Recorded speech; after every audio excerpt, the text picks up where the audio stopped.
As for Jaipur, it's called the Pink City for two main reasons.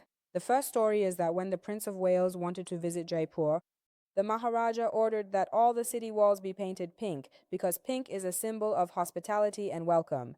Since then, many of the buildings have remained that same pink color. They never changed them after that. The second reason is the local material used in Jaipur. It's a reddish plaster that, when sunlight hits it, takes on a pinkish hue, which further reinforces that story. It's much smaller than Delhi, and you can pretty much explore the whole city in a single day.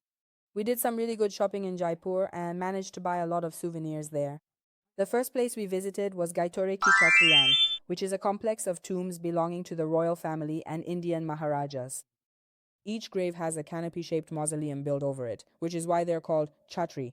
The entire complex consists of several sections and about 20 chhatris with architecture that is a blend of Indian and Mughal styles. It is truly beautiful. It's a lesser-known place with fewer tourists, but it's very beautiful. If you're interested in photographing historical sites, this is the place for you. The next place we visited was the City Palace of Jaipur, which during the time when Jaipur was the capital, that is around the 18th century, served as the residence of the royal family.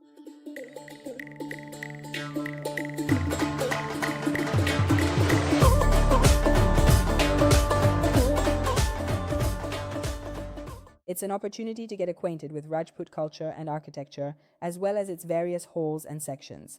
It has many different parts. You can see all of them. But the entrance ticket was also among the most expensive tickets in India.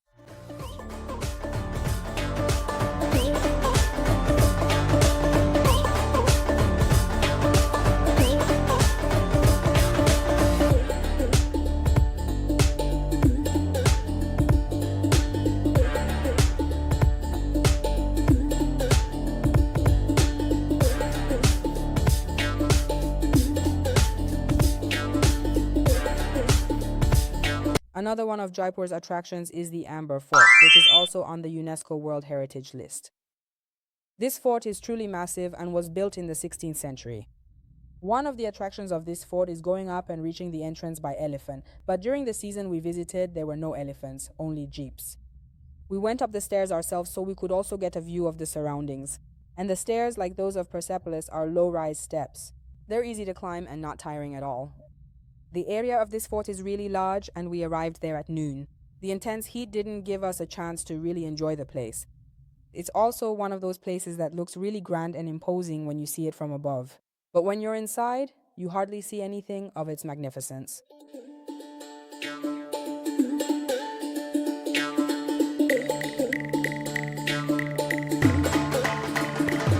The next place we visited, Hawa Mahal, or the Palace of Winds, is one of the most famous buildings in Jaipur and is kind of a symbol of the city, featuring a blend of Indian and Islamic architecture. At that time, royal women were not allowed to appear in public, so this building is a creative piece of architecture. They built a structure with about 953 windows, so that all the royal women, as well as the maids and others, could watch ceremonies or just see the street from these windows without being seen themselves. When we went, it wasn't possible to go inside the palace. You could only look at it and take photos from the outside. Another one of Jaipur's attractions is the Monkey Temple, or Galtaji, where monkeys are considered sacred in Hinduism. It's a sacred animal, because it's associated with the god Hanuman, or the monkey god. But this doesn't mean that Hindus worship monkeys. They just consider them sacred. At the entrance of this temple, there are several sacred springs where people bathe and, in other words, perform ritual cleansing. There are also many monkeys here that you can feed or take photos with.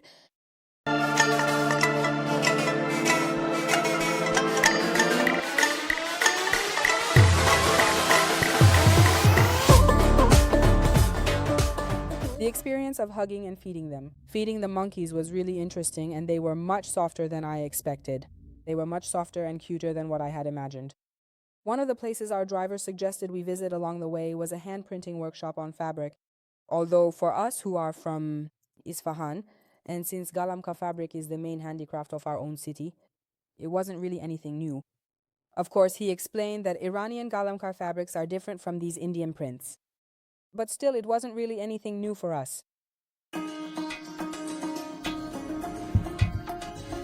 But here, right in this very specific and interesting block, here, Yes, precisely in this particular block. Well, I sincerely hope you thoroughly enjoyed it up to this very moment.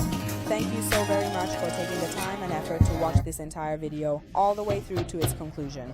Your dedication and support are truly and deeply appreciated, and I would really appreciate it. If you liked the video, please subscribe to my channel and share your thoughts. Write them down.